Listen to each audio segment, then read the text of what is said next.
Assalamualaikum warahmatullahi wabarakatuh. Waalaikumsalam warahmatullahi wabarakatuh. Alhamdulillahirabbil alamin wassalatu wassalamu ala asrofil anbiya'i wal mursalin wa ala alihi wa ashabihi ajmain. Asyhadu an la ilaha illallah wa asyhadu anna Muhammadar Rasulullah sallallahu alaihi wasallam la nabiyya ba'da. Amma ba'du. Yang terhormat Ibu Kepala Sekolah dan juga Bapak Wakil Kepala Sekolah UPTD SMP 4 Kecamatan Bubur, yang kami hormati Bapak Ibu Majelis Guru beserta karyawan tata usaha, seterusnya siswa dan siswi UPTD SMP 4 Kecamatan Bubur. Pertama-tama marilah kita ucapkan kalimat puji dan syukur kehadiran Allah Subhanahu wa Ta'ala yang telah melimpahkan rahmat dan karunia-Nya kepada kita bersama sehingga kita telah dapat berkumpul di sekolah yang kita cintai ini. Kemudian salawat beserta salam tak lupa pula kita kirimkan kepada arwah junjungan alam, yakninya Nabi besar Muhammad Sallallahu Alaihi Wasallam. Baiklah, langsung saja kita masuk kepada acara pertama kita, yaitu pembacaan ayat suci Al-Quran yang akan dibacakan oleh Bapak Revi. Kepada Bapak dipersilakan. Assalamualaikum warahmatullahi wabarakatuh. Waalaikumsalam warahmatullahi wabarakatuh. A'udzu billahi minasy syaithanir rajim.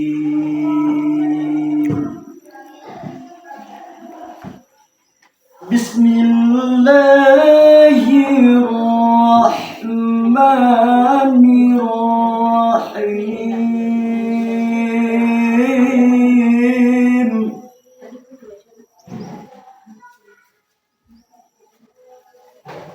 Yas'alunaka 'anil anfal.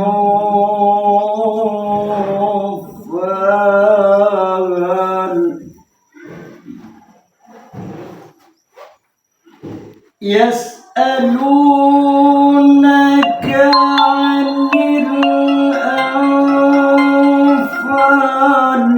qulil anfalu lillah.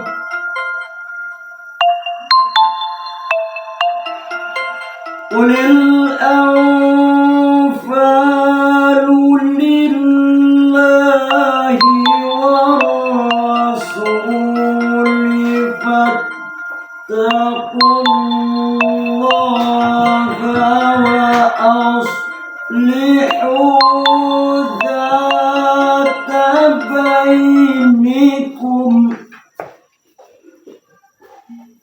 wa ati'u Allaha wa rasulahu wa ati'u Allaha wa rasulahu in kuntum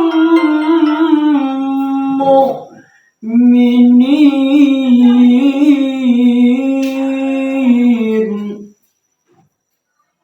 Sadaqallahul azim.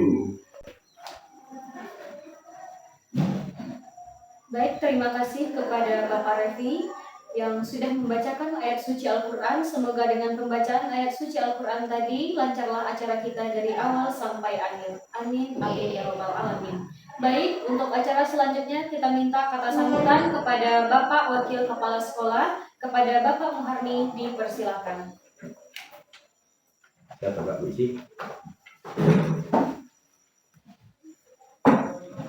Bismillahirrahmanirrahim. Assalamualaikum warahmatullahi wabarakatuh. Waalaikumsalam warahmatullahi wabarakatuh.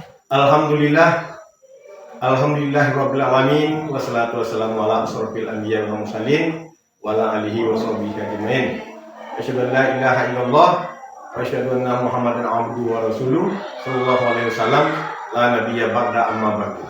Pertama sekali kita bersyukur kepada Allah Subhanahu wa taala.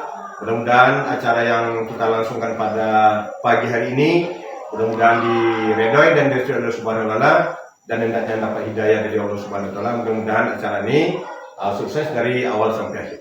Selanjutnya, salam kita gunakan kepada arwah Nabi besar Muhammad sallallahu alaihi wasallam. Mudah-mudahan kita selalu istiqomah dengan sunnah beliau, kita selamat dunia sampai kelak nantinya. Amin amin ya rabbal alamin.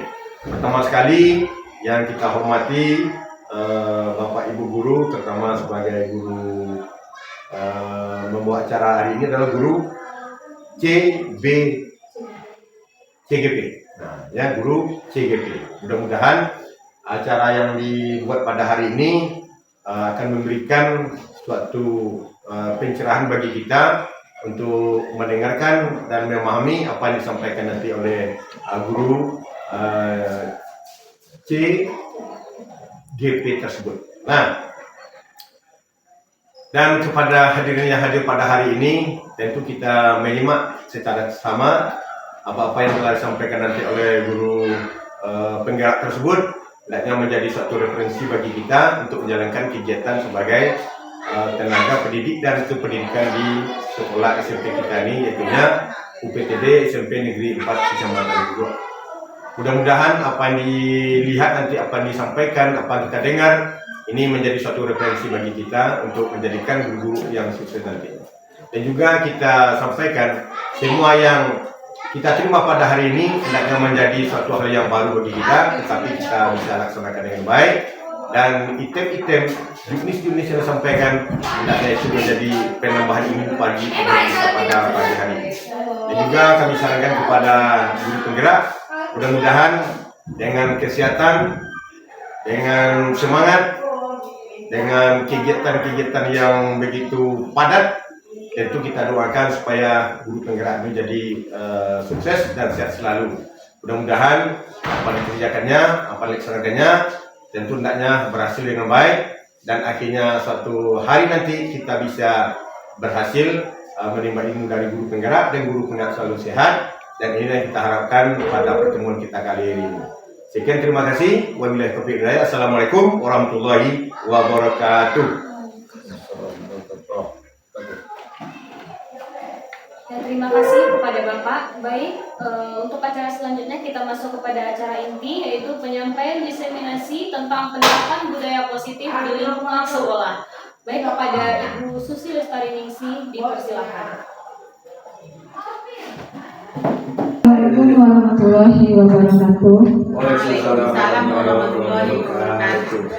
Baik Bapak dan Ibu, hari ini saya akan coba untuk mempresentasikan hasil dari penerapan modul 1.4 tentang budaya positif. Budaya positif, disiplin tanpa kekerasan. Latar belakangnya, adanya krisis karakter yang sangat mengkhawatirkan, sehingga dianggap budaya positif itu perlu diterapkan sebagai pembiasaan. Yang kedua adalah masih rendahnya disiplin anak terhadap peraturan yang ada. Dan yang ketiga, sebagai tagihan kepada CGP untuk melakukan pengimbasan terhadap rekan sejawat atau guru yang ada di sekolah. Tujuannya, terbentuknya karakter profil pelajar Pancasila melalui budaya positif di lingkungan sekolah. Yang kedua, menambah pengetahuan warga sekolah tentang budaya positif, membangun disiplin murid yang berasal dari motivasi intrinsik. Dan yang keempat, membuat keyakinan kelas sebagai langkah awal terbentuknya disiplin positif. Mengapa budaya positif itu penting? Yang pertama adalah pengembangan budaya positif dapat menumbuhkan motivasi intrinsik dalam diri anak untuk menjadi pribadi yang bertanggung jawab dan berbudi pekerti luhur serta berakhlak mulia. Yang kedua, dengan menciptakan suasana yang positif akan mendukung proses pembelajaran yang berpihak kepada murid, di mana proses pembelajaran siswa terasa aman dan nyaman dalam belajar, sehingga apa yang disampaikan lebih cepat ditangkap oleh murid. Budaya positif merupakan perwujudan dari nilai-nilai atau keyakinan universal yang diterapkan di sekolah. Caranya, mengubah paradigma dari stimulus respon ke pendekatan teori kontrol. Selama ini barangkali kita sebagai guru merasa berkewajiban mengontrol perilaku siswa agar memiliki perilaku sesuai yang kita harapkan. Guru sering memberikan hukuman kepada siswa yang melakukan kesalahan dan memberikan imbalan terhadap perbuatan baik yang dilakukan siswa. Kita merasa bahwa kita bisa mengontrol diri kita. Menurut Dr. William Glasser dalam teorinya kontrol teori atau choice theory, menyatakan bahwa semua perilaku memiliki tujuan, bahkan terhadap perilaku yang tidak disukai. Meluruskan beberapa miskonsepsi tentang makna kontrol antara lain. Yang pertama, ilusi guru mengontrol murid. Kita tidak dapat memaksa murid untuk berbuat sesuatu jikalau murid tersebut memilih untuk tidak melakukannya. Yang kedua, ilusi bahwa semua penguatan positif efektif dan bermanfaat. Penguatan positif atau bujukan adalah bentuk-bentuk kontrol. Segala usaha untuk mempengaruhi murid agar mengulangi suatu perilaku tertentu adalah suatu usaha untuk mengontrol murid tersebut. Ilusi bahwa kritik dan membuat orang merasa bersalah dapat menguatkan karakter. Menggunakan kritik dan rasa bersalah untuk mengontrol murid menuju pada identitas gagal. Mereka belajar untuk merasa buruk tentang diri mereka. Dan yang terakhir, ilusi bahwa orang dewasa memiliki hak untuk memaksa. Paradigma yang seperti di atas itulah yang harus dirubah dengan menggunakan pendekatan teori kontrol. Bagaimana seseorang bisa merubah dari paradigma stimulus respon kepada pendekatan teori kontrol? Stephen R. Covey, Principle Concentric Leadership tahun 1991 mengatakan bahwa bila kita ingin membuat kemajuan perlahan, sedikit-sedikit ubahlah sikap atau perilaku Anda. Namun bila kita ingin memperbaiki cara-cara utama kita, maka kita perlu mengubah kerangka acuan kita. Ubahlah bagaimana Anda melihat dunia, bagaimana Anda berpikir tentang manusia. Ubahlah paradigma Anda, skema pemahaman dan penjelasan aspek-aspek tertentu tentang realitas. Perbandingannya, jika kita menggunakan stimulus kontrol, berarti ada realitas atau kebutuhan kita sama. Sementara jika kita menggunakan teori kontrol, realitas atau kebutuhan kita antara seorang murid dengan murid yang lainnya akan berbeda. Yang kedua, stimulus semua orang melihat hal yang sama. Sementara teori, setiap orang memiliki gambaran yang berbeda. Lalu di stimulus respon, kita mencoba mengubah orang agar berpandangan sama dengan kita. Sementara di teori kontrol, kita berusaha memahami pandangan orang lain tentang dunia. Jadi dunia ini menurut pandangan kita akan berbeda-beda. Stimulus respon, perilaku buruk dilihat sebagai suatu kesalahan. Sementara di teori kontrol, semua perilaku memiliki tujuan. Jadi perilaku buruk pun memiliki tujuan. Stimulus respon, orang lain bisa mengontrol saya. Sementara di teori kontrol, hanya Anda yang bisa mengontrol diri Anda. Stimulus respon, saya bisa mengontrol orang lain. Sementara teori kontrol, Anda tidak bisa mengontrol orang lain. Di stimulus respon, pemaksaan ada pada saat bujukan gagal. Sementara di teori kontrol, kolaborasi dan konsensus menciptakan pilihan-pilihan baru. Di stimulus respon, modal berpikir menang atau kalah. Sementara di teori kontrol, modal berpikir menang-menang. Jadi kita harus merubah kita dari stimulus respon ke stimulus kontrol. Berdasarkan teori kontrol bahwa semua perilaku memiliki tujuan, termasuk perilaku siswa. Perilaku itu terkait untuk memenuhi kebutuhan dasar dari manusia. Kebutuhan dasar dari manusia ada 4: biologi, power, fun, dan freedom. Dan survival 5 maksudnya. Apa itu? Ketika guru sudah mampu memahami kebutuhan dasar setiap siswa, langkah yang dilakukan adalah menerapkan disiplin positif. Yang 5 tersebut adalah kesenangan, cinta dan kasih sayang, kebebasan, penguasaan.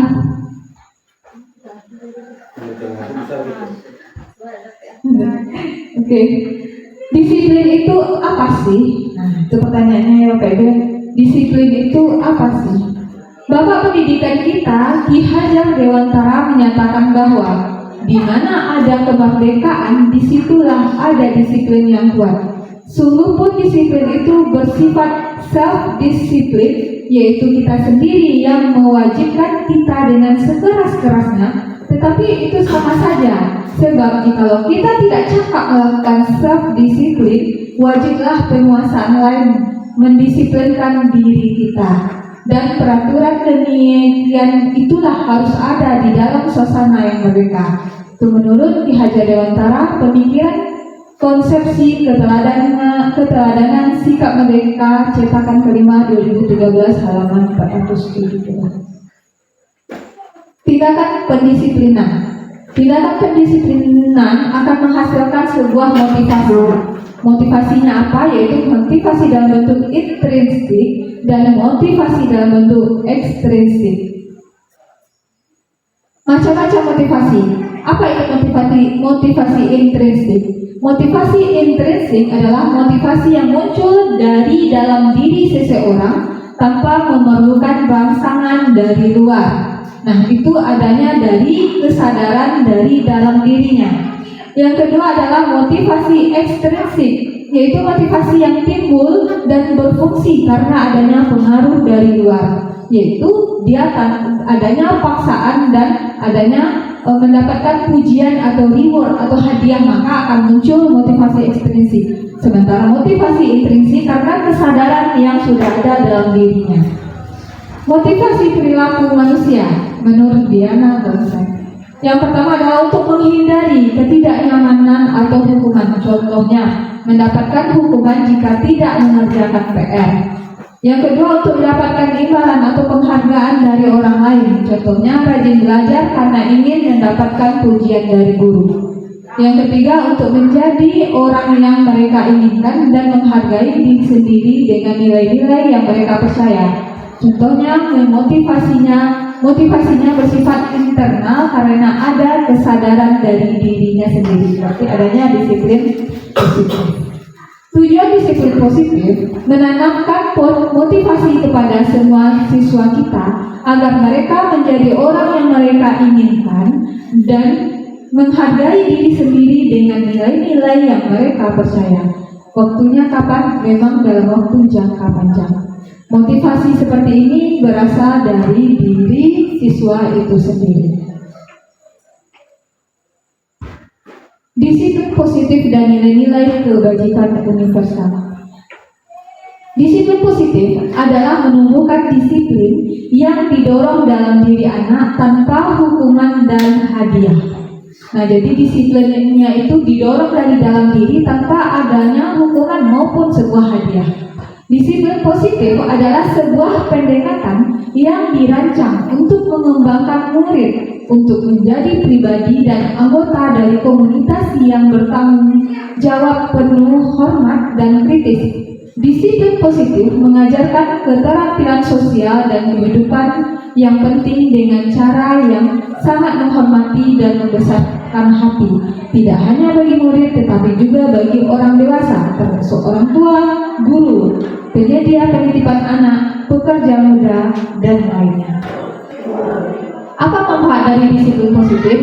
Yang pertama, dapat menumbuhkan kepercayaan diri pada siswa. Yang kedua, dapat mendukung kemandirian siswa dan rasa tanggung jawab atas dirinya sendiri. Yang ketiga, menumbuhkan nilai-nilai kebajikan universal. Dan yang keempat, mendukung lingkungan yang lebih baik bagi sekitarnya. Nilai-nilai kebajikan adalah sifat positif manusia yang merupakan tujuan mulia yang ingin dicapai setiap individu. Nilai-nilai tersebut bersifat universal dan lintas bahasa, suku, bangsa, agama maupun latar belakang. Nilai-nilai kebajikan yang ingin dicapai oleh setiap anak Indonesia kita kenal dengan profil pelajar Pancasila, yaitu beriman bertakwa kepada Tuhan Yang Maha Esa dan berakhlak mulia, mandiri, bernalar kritis, berkebinekaan global, bergotong royong, dan kreatif. Disiplin positif bukanlah yang pertama membiarkan anak melakukan apa yang mereka mau. Nah, itu bukan namanya disiplin positif. Yang kedua, tidak memiliki aturan, jadi seenaknya saja. Yang ketiga, bereaksi cepat terhadap situasi. Dan yang keempat, menghukum daripada memukul atau membentak. Nah, itu bukan termasuk disiplin positif. Bukan ya. Ya, itu bukan. Nah, apa yang disiplin positif itu? Disiplin positif yaitu membantu anak mengembangkan kontrol diri sepanjang waktu. Yang kedua, mengkomunikasikan dengan jelas. Yang ketiga, menghormati anak dan mendapatkan rasa hormat dari mereka. 4, mengajari anak bagaimana membuat keputusan yang baik. Yang kelima, membangun keterampilan dan kepercayaan diri bagi anak. Dan yang keenam, mengajarkan sikap respek anak terhadap perasaan orang lain. Itu yang termasuk disiplin positif. Nah, selanjutnya, langkah-langkah dan strategi dalam mewujudkan budaya positif di sekolah. Yang pertama, dengan adanya posisi kontrol guru sebagai manajer. Jadi, posisi kontrol guru di sini adalah sebagai manajer. Yang kedua, membuat keyakinan kelas. Dan yang ketiga, menerapkan disiplin positif. 5, posisi kontrol. Ada motivasi,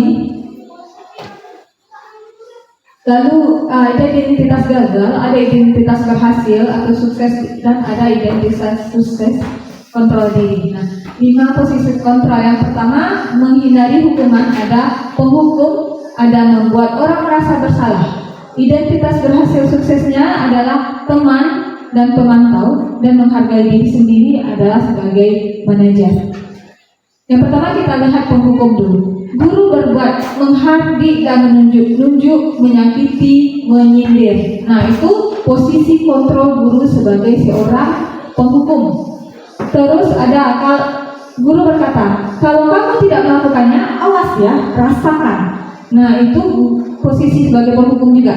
Hasilnya apa? Hasilnya adanya pemberontakan, menyalahkan orang lain, dan berbohong bagi diri anak. Terus kaitannya dengan dunia yang berkualitas bagaimana? Murid meletakkan guru di luar dunia berkualitas. Murid berkata, biarkan saja, nanti juga marah-marah lagi. Dampak pada murid mengulangi kesalahan yang sama. Nah, itu dampaknya kalau kita sebagai guru, sebagai penghukum. Lalu kita sebagai pembuat orang merasa bersalah. Guru berkata, berceramah dan mengatakan seharusnya ibu kecewa kalau nah gitu. Terus guru berkata lagi, kamu sudah tahu ibu lelah sekali mengatakannya, ibu stres. Nah, hasilnya apa? Si anak akan menyembunyikan, menyangkal, dan akan berbohong. Kaitannya dengan dunia berkualitas, murid meletakkan guru di dunia berkualitas. Murid berkata, maafkan saya, karena dia sudah merasa bersalah. Nah, terus dampak pada murid merasa rendah diri, karena posisi guru di sini adalah membuat orang lain merasa bersalah. Yang selanjutnya adalah posisi guru sebagai teman. Nah, guru berkata, membuatkan alasan-alasan untuk muridnya. Lalu, ayolah lakukan demi ibu. Masa kamu tidak mau? Ingat tidak, ibu pernah membantu kamu, Nah, hasilnya apa? Hasilnya si anak akan menjadi ketergantungan. Kaitannya dengan dunia berkualitas, murid meletakkan guru sebagai orang yang sangat penting di dalam dunia berkualitas. Murid berkata, saya pikir bapak atau ibu teman saya, ternyata begitu. Dampaknya bagi murid adalah murid akan merasa lemah, tidak menyerahkan diri dan merasa bergantung terhadap kita sebagai guru. Nah, itu dia kalau di posisi kita sebagai seorang pemantau. Lalu posisi kita sebagai seorang pemantau, guru berkata, menghitung dan mengukur. Lalu apa peraturannya? Hasilnya menyesuaikan diri bila diawasi. Jadi kalau tidak kita awasi, dia akan seenaknya saja begitu. Kaitannya dengan dunia berkualitas, murid meletakkan guru, peraturan dan hukum di dunia berkualitas. Lalu murid berkata, berapa banyak bintang yang saya peroleh, berapa halaman yang harus saya tulis. Nah, lalu dampak bagi murid menitik beratkan pada sanksi atau hadiah untuk dirinya, karena sudah terbiasa kita memantau kalau si anak melakukan ini akan dikasih hukuman, akan dikasih sanksi, kalau si anak yang melakukan ini akan dikasih hadiah. Nah, selanjutnya posisi guru sebagai manajer. Yang pertama yaitu guru mengajukan pertanyaan-pertanyaan. Lalu guru berkata, apa yang kita yakini? Apa yang bisa kau kerjakan untuk memperbaiki masalah ini? Nah, jadi jika si anak itu dia melakukan kesalahan, maka kita akan berkata, apa yang kita yakini? Apa yang bisa kamu kerjakan untuk memperbaiki masalah yang telah kamu lakukan? Nah, hasilnya akan menguatkan pribadi si anak, karena dia mencarikan solusi untuk diri sendiri. Kaitan dengan dunia berkualitas, murid meletakkan dirinya sebagai individu yang positif dalam dunia berkualitas. Murid berkata, bagaimana caranya saya bisa memperbaiki keadaan yang sudah saya lakukan? Dampaknya bagi murid akan mengevaluasi dirinya dan akan mencari tahu bagaimana cara memperbaiki agar dirinya menjadi manusia yang lebih baik. Nah, berarti itu adalah posisi guru sebagai manajer. Pertanyaan-pertanyaan. Saya kecewa sekali dengan kamu. Siapa yang mengatakan? Itu berarti membuat orang merasa bersalah. Nah, kalau kamu tidak pernah kamu tidak pernah benar melakukannya, berarti posisi guru sebagai penghukum. Nah, lalu kita kata, ayolah lakukan demi ibu atau bapak, berarti posisi kita sebagai guru sebagai teman. Lalu apakah kamu mau mendapatkan stiker bintang hari ini? Posisi kita guru sebagai pemantau. Bagaimana kamu bisa menyelesaikan masalah ini? Posisi guru sebagai manajer. Dan kamu selalu yang paling terakhir, posisi guru adalah sebagai penghukum. Berarti sebenarnya posisi kita yang bagusnya yang mana ya kira-kira Bapak Ibu? Sebagai manajer. Nah, sebagai manajer. Kenapa seperti itu? Nanti akan ada jawabannya ke belakang. Nah, kita masuk dulu ke apa itu restitusi. Restitusi adalah proses menciptakan suatu kondisi bagi murid untuk memperbaiki kesalahan mereka sehingga mereka bisa kembali pada kelompok mereka dengan karakter yang lebih kuat. Restitusi juga merupakan suatu proses kolaboratif yang mengajarkan murid untuk mencari solusi untuk masalah mereka dan membantu murid berpikir tentang orang seperti apa yang mereka ingin menjadi atau tujuan mulia dan bagaimana mereka harus memperlakukan orang lain.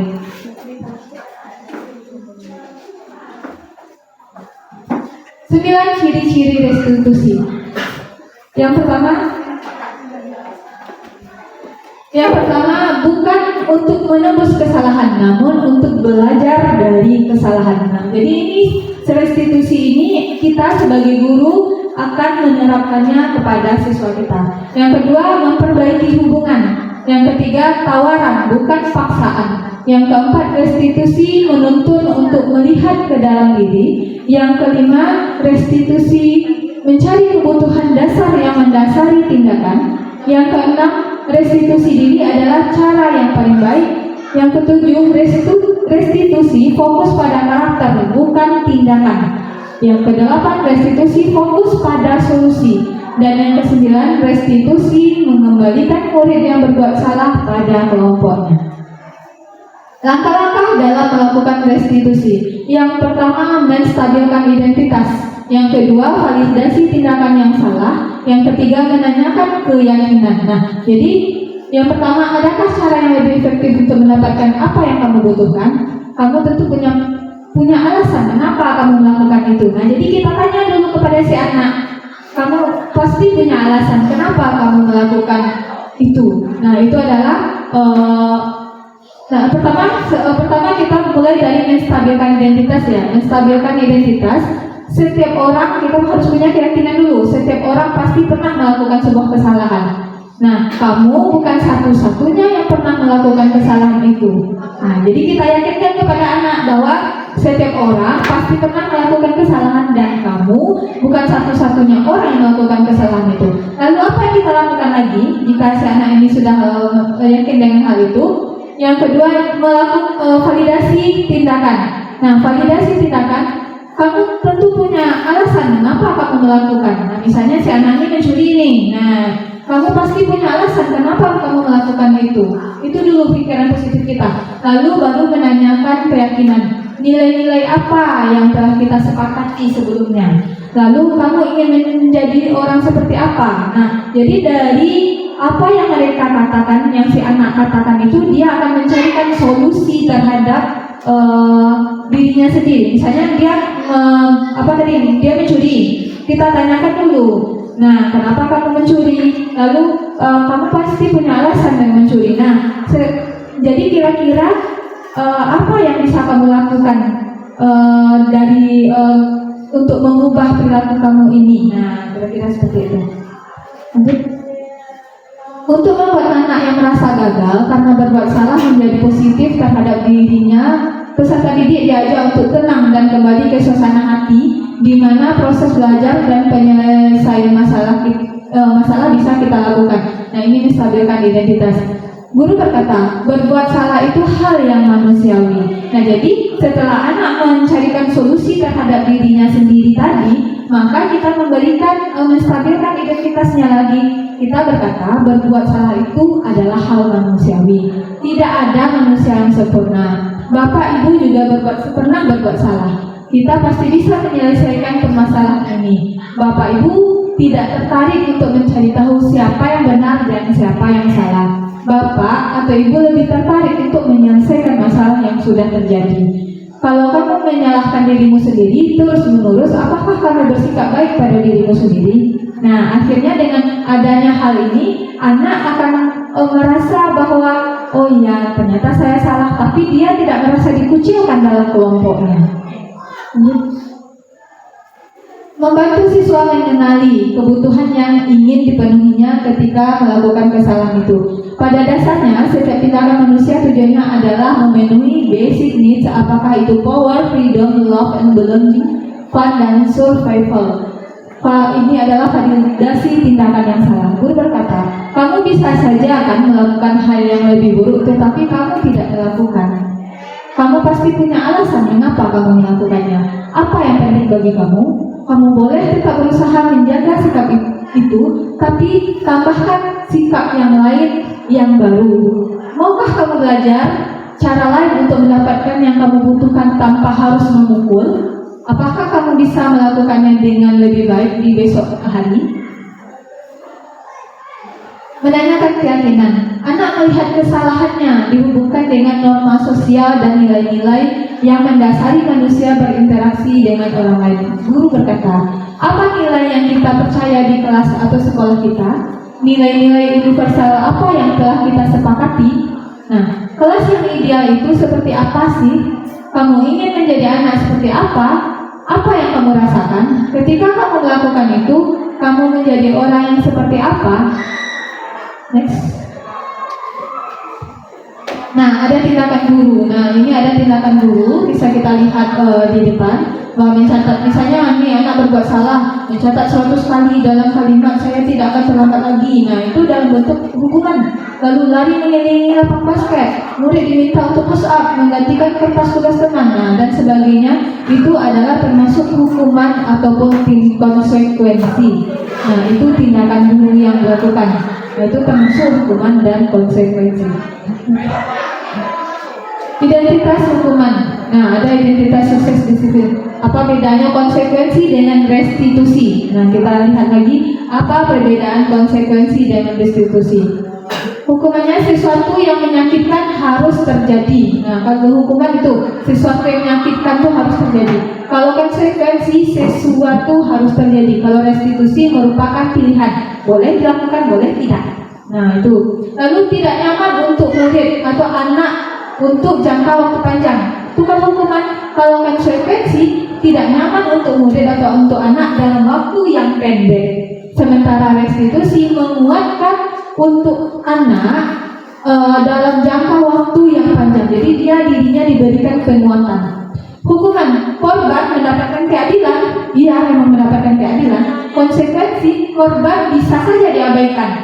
Jadi di konsekuensi korban ini kadang terabaikan saja karena kita sudah fokus kepada si tersangka. Nah, lalu bagaimana dengan restitusi? Korban mendapatkan ganti. Itu ya. Lalu hukuman, murid akan merasa tersakiti, sementara konsekuensi anak dibuat tidak nyaman. Restitusi, anak mendapatkan penguatan. Di hukuman, perilaku pasif, adanya perilaku pasif atau agresif meningkat. Di konsekuensi, penguatan hanya bertahan dalam jangka waktu pendek. Sementara untuk restitusi, masalah akan terpecahkan. Untuk hukuman, sistem tidak akan berjalan bila murid tidak takut. Nah, jadi harus ada ketakutan pada diri murid. Itu hukuman. Sementara konsekuensi memerlukan monitoring dan supervisi terus-menerus dari guru. Sementara restitusi, murid belajar bertanggung jawab untuk perilakunya.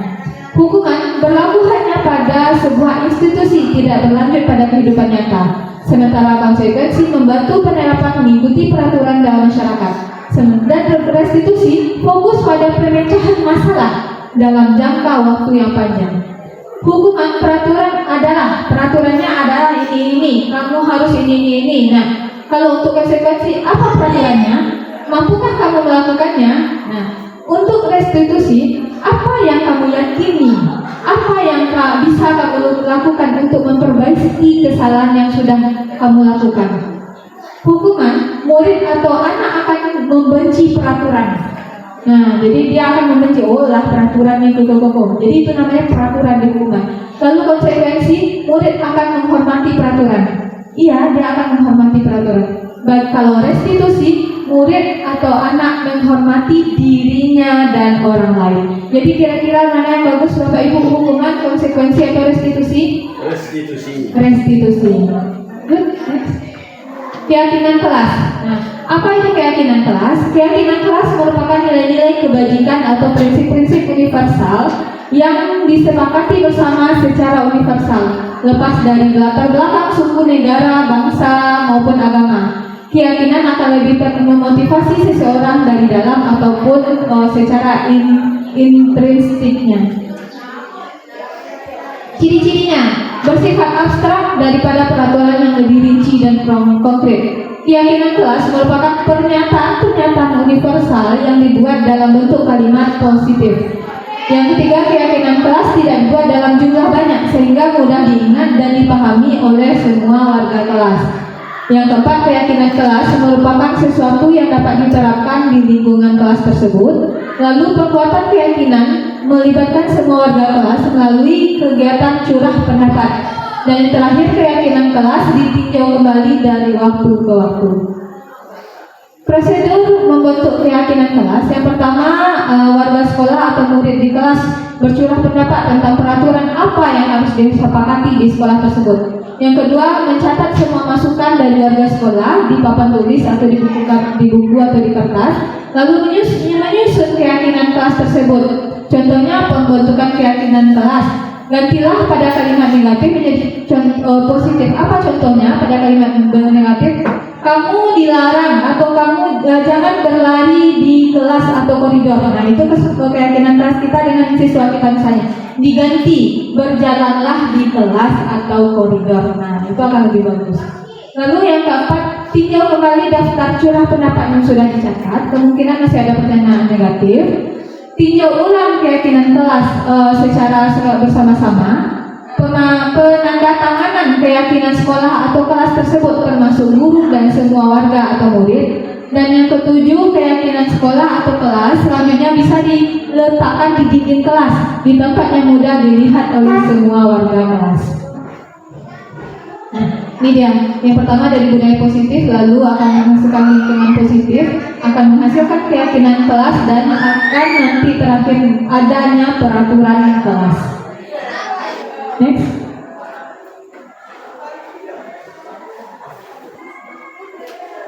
Sebelumnya apa?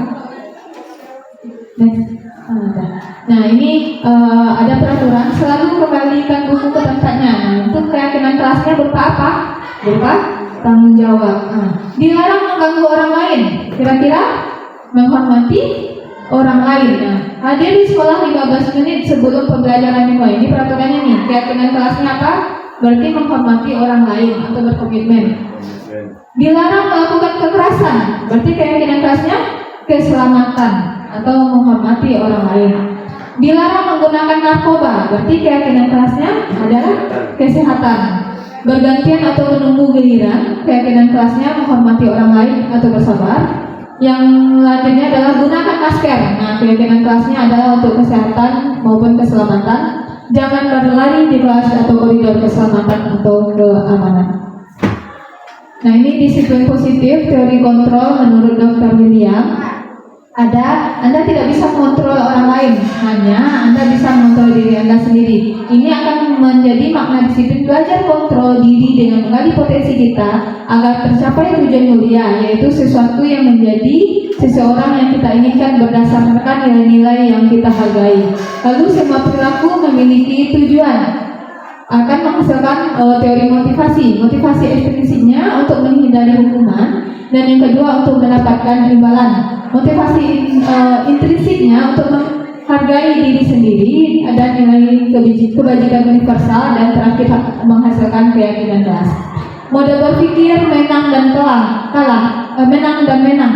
Kolaboratif dan konsensus menciptakan pilihan yang baru. 5 akan menghasilkan 5 posisi kontrol, yaitu apa? Penghukum, yang kedua pembuat rasa bersalah, yang ketiga teman, yang keempat pemantau, yang kelima manajer, yang lalu akan posisi kontrol ini juga akan menghasilkan segitiga restitusi. Yang pertama adalah menstabilkan identitas, yang kedua validasi kebutuhan, yang ketiga menanyakan keyakinan.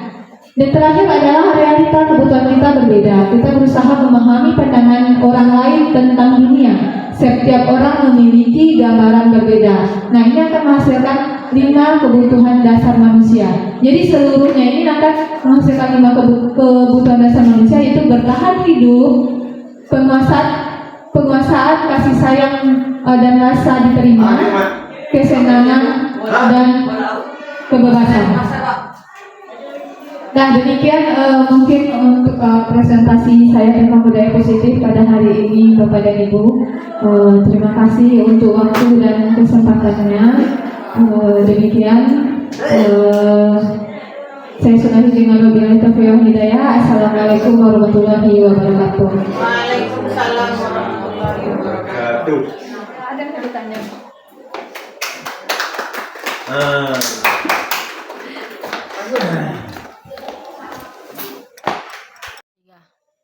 Demikianlah acara kita pada pagi hari ini. Saya sebagai pembawa acara mohon maaf jika ada salah kata dalam penyampaian, dan semoga apa yang disampaikan oleh Ibu Susi Lestarinisi tadi bermanfaat bagi kita semuanya. Akhir kalam saya sudahi, wabillahi taufik wal hidayah. Assalamualaikum warahmatullahi wabarakatuh. Waalaikumsalam.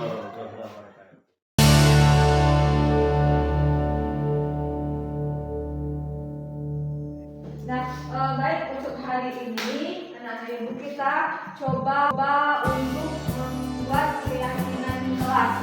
Nah, bagaimana keyakinan kelas ini adalah kesepakatan antara kita berdua supaya pembelajaran kita berjalan lebih maksimal ke depannya. Nah, bila ibu punya statement, itu yang kita buat dulu, ibu punya statement. Silakan kalau menuliskan satu boleh, lebih dari satu boleh juga. Keyakinan kelas atau disiplin kelas atau peraturan kelas apa kira-kira yang ingin kamu lakukan untuk kegiatan kamu belajar dan kita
Awak punya spons.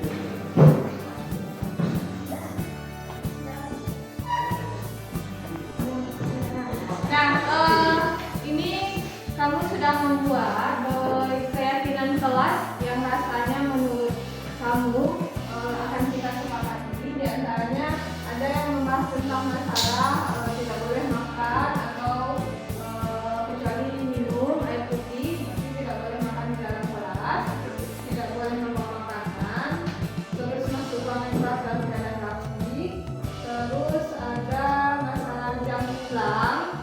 Terus di sini tidak boleh terlambat masuk ke kelas. Lalu kalau sudah olahraga, kalau sudah selesai olahraga diganti bajunya. Nah itu ada beberapa. Jadi ibu kelompokkan berdasarkan masalah yang sama. Nah ibu kelompokkan berdasarkan masalah yang sama. Nah jadi untuk keyakinan kelas ini kita buat kalimat positifnya. Yang pertama,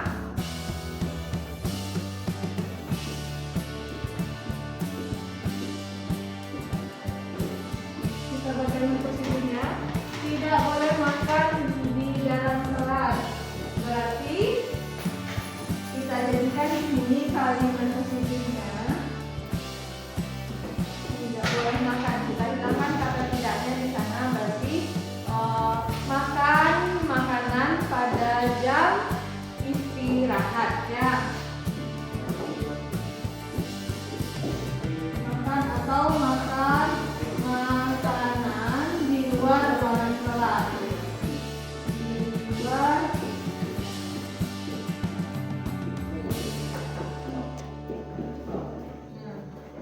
terus yang kedua, masuk ruangan kelas dalam keadaan rapi. Nah ini bisa dipakai. Masuk ke dalam kelas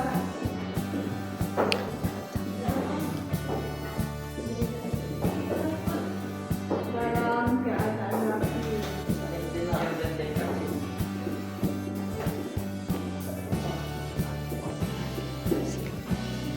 Terus masalah yang ketiga, jam pelajaran yang cepat atau harus cepat pulang. Nah ini tidak bisa kita gunakan ya 16 karena kita sudah ada jadwal pulangnya. Jadi untuk yang nomor 3 ibu mohon maaf ini tidak bisa digunakan. Kita sudah ada jadwal. Selanjutnya tidak boleh terlambat masuk kelas. Tapi masuk kelas dalam masuk kelas tepat waktu.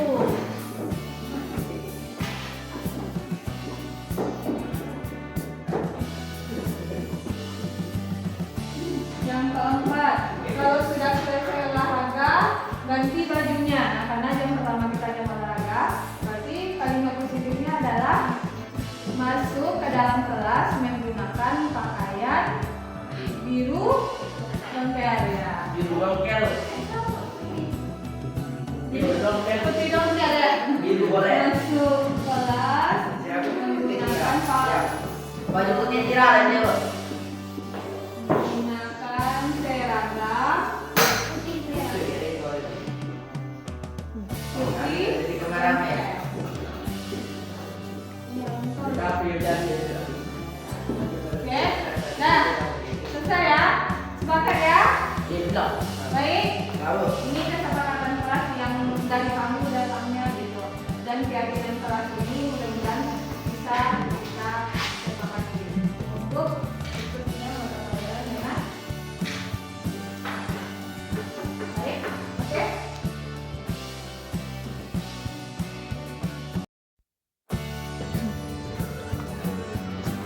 Terima kasih loh Wila sudah mau datang ke sini. Udah jajan? Sudah ya. Nah, Wila pasti tahu kenapa ibu panggil Wila ke ruangan ibu. Iya tahu Bu. Kenapa? Karena Saya dalam 1 minggu ini sering datang terlambat, Bu. Nah, ya. Biasanya Wila tidak pernah datang terlambat, tapi belakangan ini Ibu lihat dan juga Ibu dapat laporan dari guru lain termasuk ketua kelas, kamu sering sekali datang terlambat 1 minggu ini. Wila tahu tidak jam pertama kita itu jam berapa? Iya, tahu, Bu, jam 7.20. Nah, tadi Wila berangkat ke sekolah jam berapa? 7.30, Bu. Nah, menurut Wila, kalau Wila berangkat dari rumah jam 7.30, sedangkan waktu tempuh dari rumah ke sekolah memakai waktu 15 menit, apakah Wila bisa datang tepat waktu? Tidak, Bu, saya terlambat. Ibu paham, setiap orang itu pernah melakukan kesalahan. Kira-kira Wila berangkat ke sekolah bisa terlambat itu kenapa? Saya ditugaskan oleh orang tua saya mengantarkan kue ke warung-warung, Bu. Karena orang yang biasanya membantu orang tua saya itu sedang sakit, Bu. Oh, iya. Ngantar kuenya kemana saja? Ke warung-warung tempat sarapan, Bu. Jauh dari tempat tinggal Wira, tempat mengakal kuenya. Lumayan juga, Bu. Saya butuh waktu lebih kurang 1 jam, Bu. Karena sekalian meminta uang hasil jualan kemarin sama ibu warungnya. Oh, jadi persoalannya harus membantu orang tua dulu ya sebelum berangkat ke sekolah. Iya. Tapi kira-kira ada solusi tidak menurut Wila yang bisa Wila lakukan biar tidak datang terlambat lagi ke sekolah? Ada, Bu. Oh iya, apa itu? Bangun lebih pagi, Bu. Berarti jam tidur Wila harus diubah begitu. Iya. Berarti Wila harus mengatur waktu tidur dan waktu bangunnya lagi kalau tidak ingin datang terlambat ke sekolah. Nah, Ibu paham sebenarnya membantu orang tua itu penting, tapi datang ke sekolah tepat waktu juga penting. Ngomong-ngomong, apakah di kelas sudah dibuat keyakinan kelas tentang budaya positif itu? Sudah, Bu. Salah satunya apa yang kamu langgar? Masuk kelas dengan tidak tepat waktu. Nah, di situ juga dijelaskan tidak konsekuensinya. Kalau seandainya melanggar itu bagaimana? Ada, Bu. Apa itu? Jadi kalau telatnya lebih dari 10 menit itu harus tinggal di dalam kelas untuk mengerjakan ketertinggalan pelajaran di saat telat itu, Bu. Wila ketika menerima konsekuensi tersebut, apakah kamu benar-benar menjalankannya atau tidak? Tidak, Bu. Oke, kira-kira selanjutnya apakah Wila bisa menjalani konsekuensi yang belum Wila jalani dengan cara mengerjakan ketertinggalan pelajaran? Insya Allah bisa, Bu. Bagus ya. Nanti kamu kerjakan apa saja yang Wila rasa materi pelajarannya tertinggal. Nanti Ibu juga konfirmasi ke guru yang bersangkutan dengan alasan yang sudah Wila sampaikan tadi kepada Ibu. Baik, Bu. Nah, setelah ini Wila bersedia tidak untuk minta maaf kepada guru yang Wila datangnya terlambat? Bersedia, Bu. Jadi kesimpulannya, supaya tidak terlambat datang ke sekolah lagi, Wila harus bisa mengatur jadwal tidur dan jadwal bangunnya lebih awal lagi ya. Iya, Bu. Ibu harap ini yang terakhir kali Wila terlambat ke sekolah. Sekarang kamu bisa kembali ke kelas. Baik, Bu. Terima kasih banyak ya, Bu. Ya, sama-sama Wila.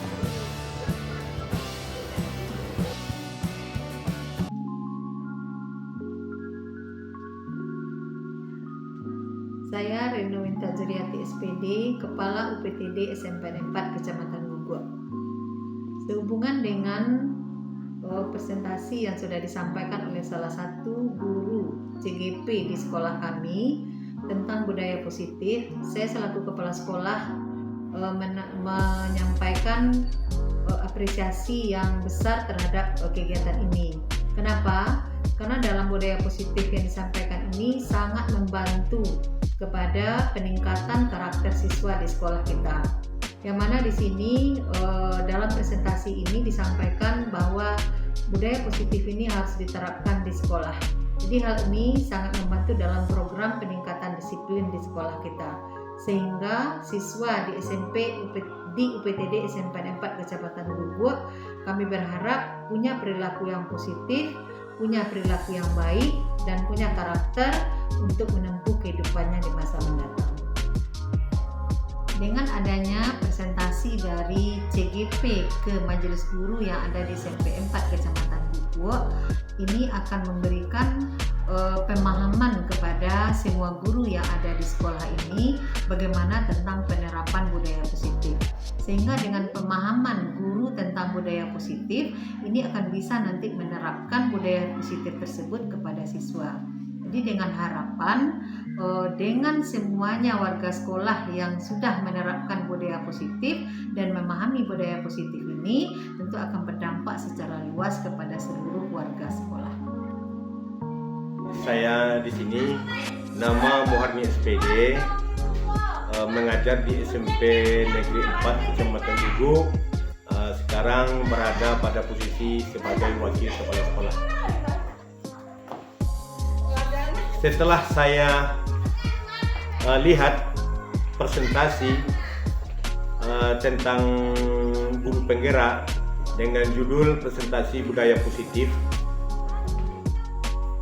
dalam hal ini saya memberikan apresiasi yang bagus apa yang disampaikan oleh guru CGP tadi. Kenapa? Karena di sini salah satu keberhasilan guru dan keberhasilan dunia pendidikan tentu ada budaya positif yang disampaikan oleh guru penggerak tersebut. Oleh sebab itu pantaslah bahwasanya budaya positif selalu dilaksanakan, selalu dibudayakan di beberapa dan seluruh di dunia pendidikan supaya tercapai apa yang disebut dengan tujuan pendidikan tersebut nanti. Dan oleh sebab itu ada beberapa trik yang disampaikan oleh guru CGP untuk membudayakan budaya positif tersebut. Mungkin kali itu yang bisa saya tanggapi, dan juga hasil presentasi kemarin sangat bagus dan sangat baik dan bisa dipergunakan seorang pendidik atau seorang tenaga pengajar di dunia pendidikan. Terima kasih. Assalamualaikum warahmatullahi wabarakatuh. Nama saya Naila Aulia Arham. Saya siswa UPTD SMPN 4 Kecamatan Guguak. Saya merasa senang dengan adanya keyakinan kelas ini karena kami diajarkan agar lebih memahami disiplin positif dan menggunakan kesepakatan kelas secara bersama-sama. Kesepakatan kelas ini dibuat berdasarkan hasil diskusi kami secara bersama-sama. Saya merasa dengan adanya kesepakatan kelas ini, kami dapat melaksanakannya dengan sepenuh hati tanpa paksaan. Semoga kami bisa menjadi lebih disiplin ke depannya.